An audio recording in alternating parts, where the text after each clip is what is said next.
సింధూర అయితే సత్యవతితో మిమ్మల్ని ఒక సూటిగా ఒక మాట అడగనా అత్తమ్మ అని అంటూ ఉంటుంది. ఏంటమ్మా అంటే నిజంగా చంటి మీ కొడుకేనా అని అనేసరికి ఒకసారిగా సత్యవతి షాక్ అవుతూ ఉంటుంది. ఏంటమ్మా ఎందుకు అలా మాట్లాడుతున్నావంటే చంటి నా కొడుకు కాదు, విజయమ్మ కొడుకు కాబట్టే కదా రచ్చబండలు అందరి ముందు అలా చెప్పాను అని సత్యవతి అనేసరికి, మీరు అలా చెప్పకపోయినా బాగున్నత్తమ్మ, గుడిసెలో మాకు నచ్చినట్టు నేను చంటి చాలా సంతోషంగా ఉండేవాళ్ళము. కానీ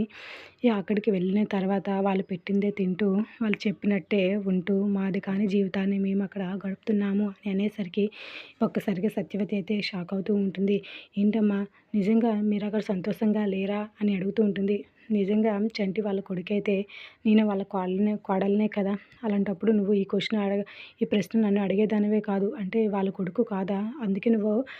ఈ ప్రశ్న అడుగుతున్నావా, వాళ్ళ కొడుకు కోడలు అయినప్పుడు వాళ్ళు నన్ను బాగా చూసుకుంటారు కదా, అంటే వాళ్ళు బాగా చూసుకోలేరని నీకు అనుమానం వచ్చి నువ్వు అలాగ అడిగావా అని సింధూర అయితే సత్యవతిని అడుగుతూ ఉంటే, లేదమ్మా అలా ఏం కాదు, ఇన్ని రోజులు మీరు అక్కడ లేరు కదా, కొత్త ప్రదేశం కదా, ఎలా ఉంటుంది అసలు అలవాటు పడ్డారా లేదని నేను అడుగుతున్నాను అంతే తప్ప